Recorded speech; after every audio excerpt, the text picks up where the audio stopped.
Bienvenidos una vez más en el nombre poderoso de nuestro Señor y Salvador Jesucristo.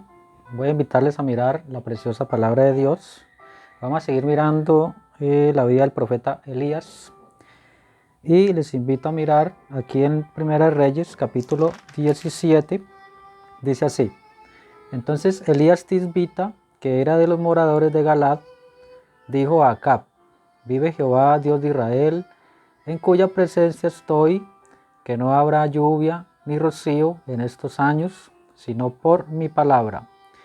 Y vino a él palabra de Jehová diciendo: Apártate de aquí y vuélvete al oriente, y escóndete en el arroyo de Querit, que está frente al Jordán. Beberás del arroyo, y yo he mandado a los cuervos que te den allí de comer. Y él se fue e hizo conforme a la palabra de Jehová, pues se fue y vivió junto al arroyo de Querit, que está frente al Jordán. Y los cuervos le traían pan y carne por la mañana y pan y carne por la tarde, y bebía del arroyo.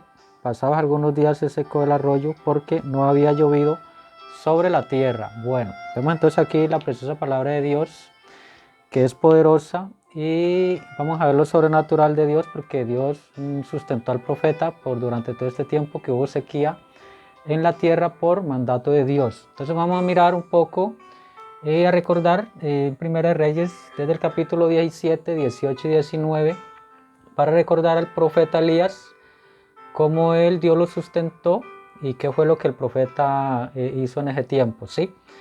Vamos entonces a recordar que él trajo sequía. Entonces vino sequía, la sequía, porque él dijo que cerraría los cielos por su palabra, y eso fue 3 años y medio. Entonces vemos que él cerró los cielos por 3 años y medio y no hubo lluvia. Entonces no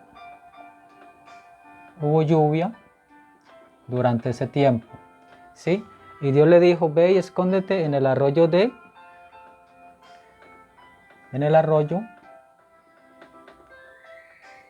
Querit, ¿sí? Para recordar un poco. Y allí los cuervos venían y los sustentaban, porque Dios le enviaba al profeta el alimento a través de ellos. Y también recordamos también este capítulo de Elías y la viuda. Entonces vemos también a Elías y la viuda de Sarepta, ¿sí?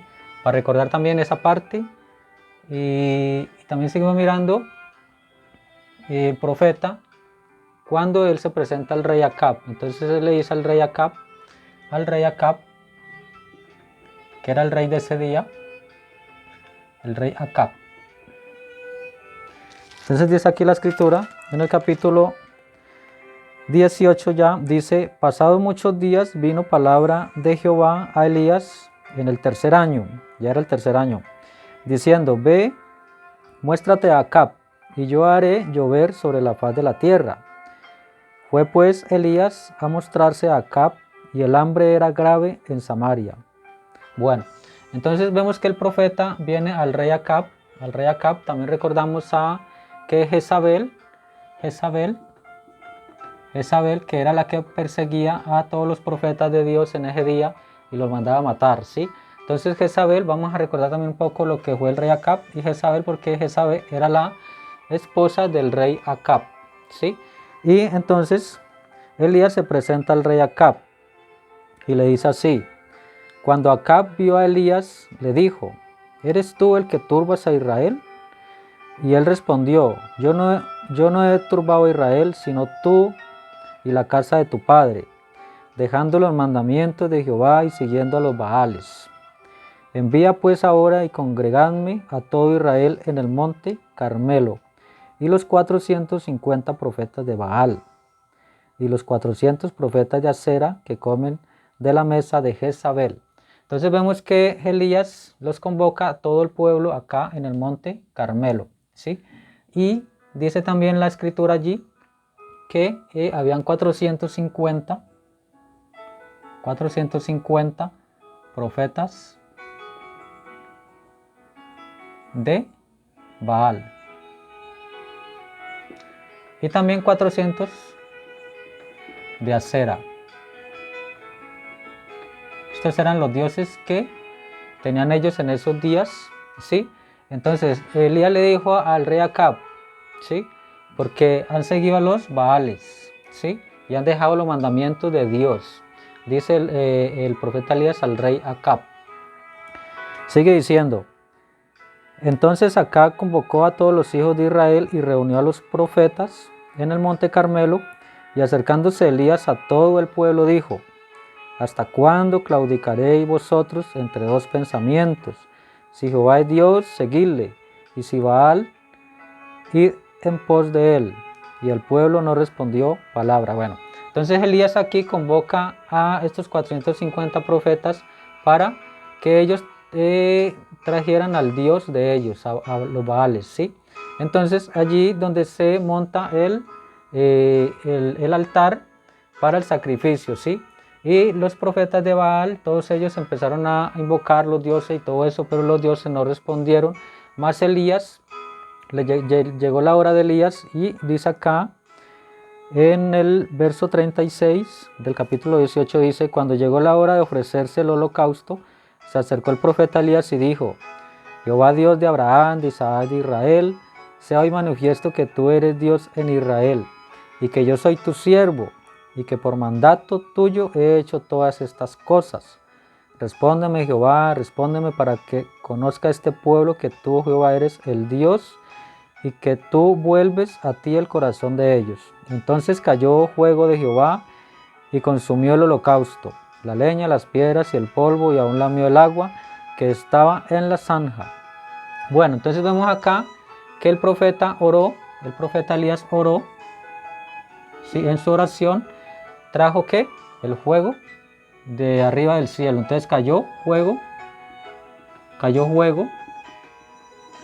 y consumió el holocausto, ¿sí? Cayó fuego de arriba. Sigue diciendo, viéndolo todo el pueblo se postraron y dijeron, Jehová es el Dios, Jehová es el Dios. Entonces Elías les dijo, prended a todos los profetas de Baal, para que no escape ninguno. Y ellos los prendieron y los llevó Elías al arroyo de Sison, y allí los desgolló. Entonces vemos que este profeta Elías cogió a todos estos 450 y los desgolló. ¿Sí? Los desgolló a todos, ¿sí? El pueblo prendió a todos los profetas y no dejaron escapar a ni uno. Entonces vemos aquí lo grande que fue el poder de Dios cuando trajo el fuego al cielo y respondió, ¿sí? Pero entonces vemos también al profeta en sus otras etapas, también en el enebro y en la cueva. Y vamos a mirar también un poco esa parte porque ya en el capítulo 19 de Primera Reyes dice así, Acab dio a Jezabel la nueva de todo lo que Elías había hecho y de cómo había matado a espada a todos los profetas. Entonces envió Jezabel a Elías un mensajero diciendo, así me hagan los dioses y aún me añadan si mañana a estas horas yo no he puesto tu persona como la de uno de ellos. Viendo pues el peligro se levantó y se fue para salvar su vida, y vino a Beerseba, que está en Judá, y dejó allí a su criado. Y él se fue por el desierto un día de camino, y vino y se sentó debajo de un enebro, y deseando morir se dijo, basta ya, oh Jehová, quítame la vida, pues no soy yo mejor que mis padres. Y echándose debajo del enebro se quedó dormido, y aquí luego un ángel le tocó y le dijo, levántate, come. Entonces él miró y he aquí a su cabecera una torta cocida sobre las ascuas y una vasija de agua, y comió y bebió y volvió a dormirse. Y volviéndose el ángel de Jehová la segunda vez lo tocó, diciendo, levántate y come, porque largo camino te resta. Se levantó pues y comió y bebió, y fortalecido con aquella comida caminó 40 días y 40 noches hasta Horeb, el monte de Dios. Bueno, entonces vemos acá el enebro y el árbol. El enebro es un árbol que el profeta escapa allá y allí se queda recostado porque él estaba muy cansado y él quería morirse, ¿no? El profeta ya aquí estaba cansado de todo, de la persecución y todo esto, y él quería morirse. Entonces Dios le envía un ángel, ¿sí? Y ese ángel le trajo comida que lo fortaleció, y hasta 40 días dice, ¿no? 40 días, mientras que el profeta subió al monte, al monte Horeb, ¿sí? Al monte de Dios. Entonces, ya vamos para mirar también el profeta en la cueva, pero entonces ahorita vamos a mirar el profeta en el enebro y queremos mirar un poco el mensaje, el mensajero. ¿Qué escuchas Elías? ¿Qué escuchas Elías? En el mensaje que escuchas Elías, vamos a mirar un poco. Dice así.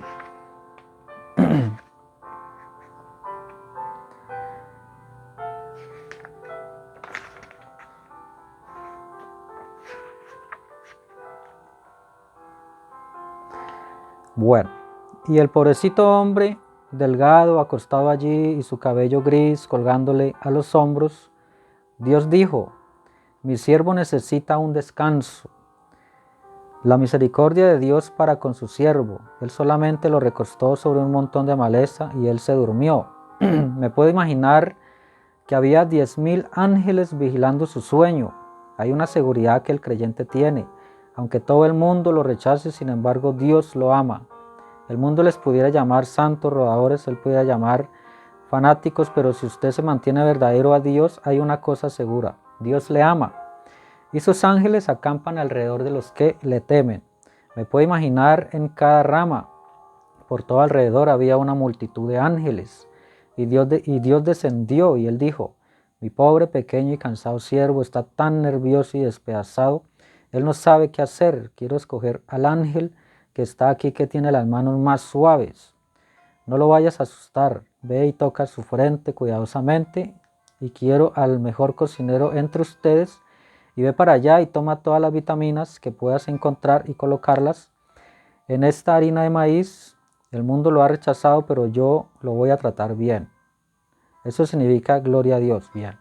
Aleluya. No se asusten de eso, traigan a lo mejor que tenemos, cocínenle una torta de maíz y mándenle un poco de agua, y esta mano suave. El ángel fue allá y tocó al pequeño siervo de Dios en la frente.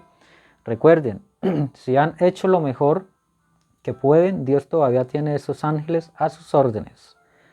Él te ama de la misma manera que amaba a Elías. Bueno, entonces vemos acá entonces en el mensaje Dios desplegando el amor hacia su profeta, su siervo, ¿sí? Un poco cansado y un poco fatigado por todo esto, entonces él lo fortaleció y lo llevó acá a la cueva. Entonces él se fue para la cueva,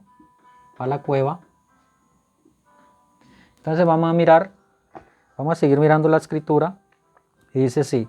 Y allí se metió en una cueva donde pasó la noche, y vino a él la palabra de Jehová, el cual le dijo, ¿qué haces aquí, Elías? Él respondió, he sentido un vivo celo por Jehová Dios de los ejércitos, porque los hijos de Israel han dejado tu pacto, han derribado tus altares y han matado a espada a tus profetas, y solo yo he quedado y me buscan para quitarme la vida.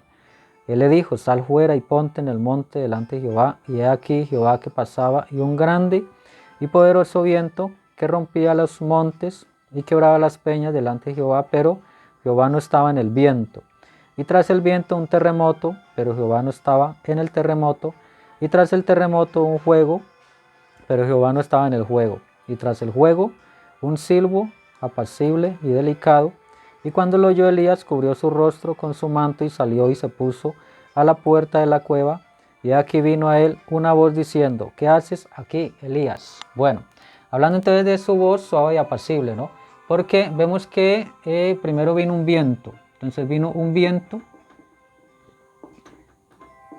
pero eso no le atrajo la atención al profeta. Ni el viento, ni el terremoto, dice. El terremoto. Y se quedó quieto. El terremoto, tampoco el fuego. Sí, todo lo que pasó por allí, por la montaña, y a él no lo atrajo nada de eso, pero sí lo atrajo su voz. Entonces, su voz suave y apacible. Eso fue lo que atrajo al profeta.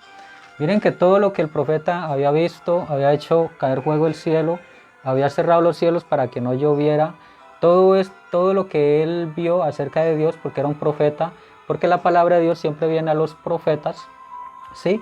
Pero él quería llamar la atención, el profeta era con su voz, o sea, Dios quería llamar su atención con su voz, porque Salmos 46 dice que estad quietos,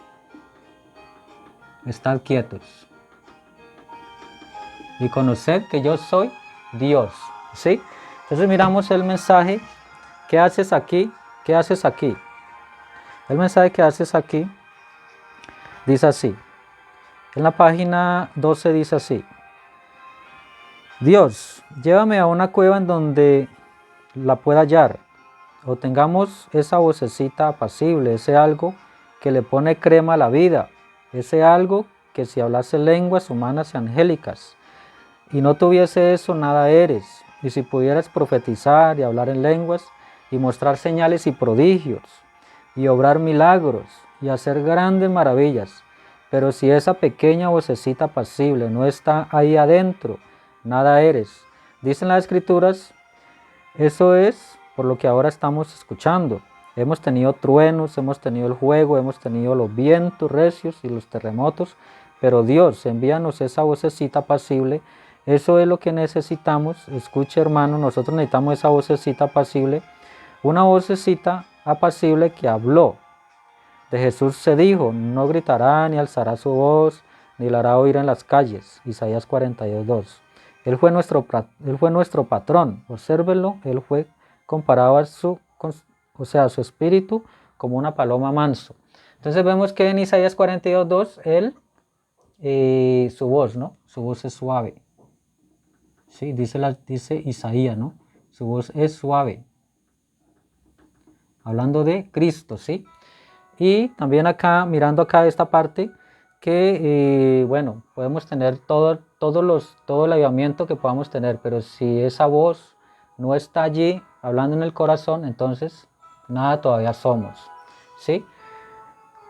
Y sigue diciendo acá, lo que necesitamos en esta noche es esa rica y profunda experiencia, ese algo allí dentro de nosotros. Recordamos entonces acá que el corazón, en el corazón, allí es donde Dios quiere morar, ¿sí? Dentro de nuestro corazón, porque Dios dijo en la Escritura, dame, hijo mío, tu corazón, y yo te enseñaré mis caminos. Entonces, el Espíritu Santo, que es el Espíritu de Cristo, ¿sí? Quiere morar en nuestro corazón, ¿sí? Porque esa ley o esa promesa quedó instalada o establecida allí cuando el Señor inició su iglesia en los Hechos de los Apóstoles. Entonces vemos que Él los invistió con poder desde lo alto, ¿sí? Y desde allí empezó a guiar a sus discípulos a través de su voz suave y apacible, ¿sí? Dios guió a la iglesia del Pentecostés, la iglesia original, con su voz suave y apacible, ¿sí? El Espíritu les hablaba en sus corazones. Entonces vemos cuán importante es eso. Dice, no tiene que gritar, aunque pudiera hacerlo, sin embargo, ponemos todo nuestro énfasis en nuestros gritos. Pueda que nunca hablen lenguas, aunque pudiera ser que sí, pero ponemos todo el énfasis en eso. Pueda que no asista a la reunión de Bill Graham o a la reunión de Rowan Roberts o a mi reunión, ustedes no tienen que hacerlo. Lo que tienen que tener son esas profundidades del amor eterno de Dios, ese espíritu que está dentro de uno, que lo hace a uno lo que es. Bueno, entonces necesitamos es que las profundidades, dice él, profundidades del amor de Dios, del amor de Cristo, ¿sí? Según 1 Corintios 13, ¿sí? Necesitamos eso. Sigue diciendo acá, pero no escuchen el ruido, oigan esa vocecita apacible, esas profundidades de algo que entra en el corazón humano, que saca toda la tontería de ustedes, les saca todo el mundo, ¿sí? Saca todo eso. Los hombres y las mujeres pueden crecer gritando y alabando a Dios, hablando en lenguas y perteneciendo a la iglesia, danzando en el Espíritu y pagando diezmos y con todo, y no tener esa vocecita apacible del rico y profundo amor de Dios en sus corazones. Si yo entregase mi cuerpo para ser quemado como un sacrificio y no tengo amor, de nada me sirve. Si repartiese todos mis bienes para dar de comer a los pobres, aún de nada me sirve. Si tuviese fe para mover montes, aún nada soy. Si yo hablase lenguas humanas y angélicas, aún nada soy, ¿ven? Es esa vocecita apacible que habla en el corazón, que cambia cada actitud, hace la naturaleza diferente y usted llega a ser una nueva criatura. Bueno, entonces estamos hablando de esta vocecita cuando llega acá al corazón, acá en lo profundo del corazón, que es lo que verdaderamente cambia al ser humano, ¿sí? Porque cuando esa voz está allá, ya usted ya no es controlado por usted mismo, hay una voz que te está advirtiendo, te está diciendo cada día que sales, esa voz personal allá adentro, en lo profundo del corazón, te dice, ¿sí? ¿Qué hacer? Te dice cómo ser guiado, ¿sí? Día a día. Entonces, si aún tuviéramos fe para mover montañas y si no tenemos el amor de Dios morando en nuestro corazón, nada somos. Sí, si diéramos todo lo que tenemos, nada somos, si realmente no tenemos esa voz que nos está hablando en nuestro corazón. Si usted está en busca de cualquier otra cosa excepto, si usted está escuchando cualquier otra cosa excepto esa vocecita apacible, vuélvase a la cueva, regrese a estar debajo del enebro, hasta que nos preparemos, manténgase quieto y espere. Que pasen los truenos, que sacó el terremoto, que pasen los vientos recios y que barre el fuego donde quiera. Me hace pensar de ese canto, enséñame Señor cómo esperar cuando los corazones están en juego. Permíteme humillar mi orgullo, invocar tu nombre. Mantén mi fe renovada y mis ojos en ti. Los que esperan en Jehová sus fuerzas renovarán, alzarán sus alas como águilas. ¿Creen eso? Correrán y no se cansarán, andarán, no desmayarán. Enséñame, Señor, a esperar. Entonces, ¿qué dice Isaías? Que las águilas se renuevan, se renuevan, ¿sí? Aquí está hablando aquí él de toda esta parte y a esperar, porque las águilas esperan, ¿sí? Vemos la renovación del águila, ¿no? Que pasen los truenos, que pase barriendo el juego. Empero permítame oír esa vocecita apacible que diga, venid a mí, todos los que estéis cansados y cargados, sal de debajo del enebro, sal de la cueva. Bueno, entonces es necesario a veces estar debajo del árbol, debajo del enebro, para ir a tomar un descanso, para que Dios nos hable, ¿sí? Para que Él nos diga, venid a mí todos los que estén trabajados y cansados, que yo os haré descansar. Entonces, esa parte del descanso, Él habla de ese reposo y ese descanso es el Espíritu Santo. Cuando nosotros recibimos el Espíritu Santo, igual en la cueva, cuando Él nos habla ya, ¿sí? Hay algo que es para nosotros, hay algo que es para nosotros. Él nos está llamando, también nos está, bueno, perdonando y también nos puede estar comisionando, nos puede estar enviando a algo, ¿sí? Entonces es muy importante toda esta parte de la cueva porque allí Dios le dio comisión, Dios le dio la comisión al profeta, le dio comisión, ¿sí? Él le dice, ve y unge a uno para que sea rey, a otro a Eliseo para que sea profeta, tu sucesor. Entonces vemos que aquí hay comisión. Cuando Dios habla hay comisión porque Dios le dio comisión a sus discípulos y Dios les dijo que no predicaran más, que no hicieran nada más, sino que fueran y esperaran en la ciudad de Jerusalén hasta ser investidos con el poder de lo alto. Entonces vemos que allí sus discípulos recibieron su comisión de ir al mundo a llevar el mensaje, a llevar su palabra, ¿sí? Entonces vemos que esa parte es muy importante. Sigue siendo acá, ya para terminar. ¿Qué haces aquí el mensaje?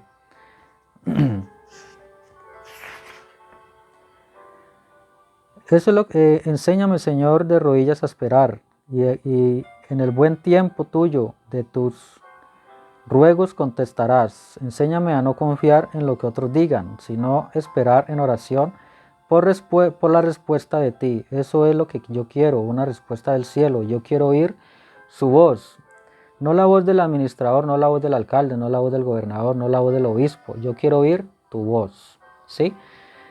Señor, esa mansedumbre, esa dulzura de tu Espíritu Santo diciendo en mi corazón, venid a mí, todos los que estéis trabajados y cargados. Sí, sí, Señor, nosotros estamos yaciendo debajo del enebro ahora, estamos esperando. Bueno, mensaje que hace aquí, mensajes que escuchas Elías, ya para terminar. Dice así, Dios estaba llamando la atención de Elías y Elías representa a la iglesia. Él estaba haciendo que prestar atención, pero ahora cuando llega el tiempo para escuchar hablar esa voz, ese algo en nuestro corazón, nosotros lo vemos y nos preguntamos entonces de qué se trata todo eso. Bueno, entonces aquí un breve resumen de lo que es su voz suave y apacible de Dios, porque también vemos acá el profeta Elías, que el profeta Elías tiene que volver a los israelitas. Entonces aquí al final de la iglesia, porque este candelabro representa las edades de la iglesia y esta estrella representan los mensajeros. Entonces vemos los mensajeros en todas las edades, los 7 mensajeros, y aquí cuando termina la séptima edad, entonces viene lo que dice 1 Tesalonicenses, el rapto, y también la voz de Dios cuando dice sube acá, que es lo mismo, sube acá, ¿sí? Hablando de la voz de Dios, entonces al terminar la edad de la iglesia, entonces vuelve Elías y Moisés a los israelitas de nuevo. Entonces ese es el programa de Dios para recordar un poco, un breve resumen de lo que es Elías, ¿sí? El profeta Elías. Vamos a seguir hablando de lo que es el bautismo del Espíritu Santo, que es lo más importante que podemos nosotros estar atentos a esa parte, porque es lo que a Dios le interesa verdaderamente, el bautismo del Espíritu Santo. Entonces una vez más, Dios les bendiga.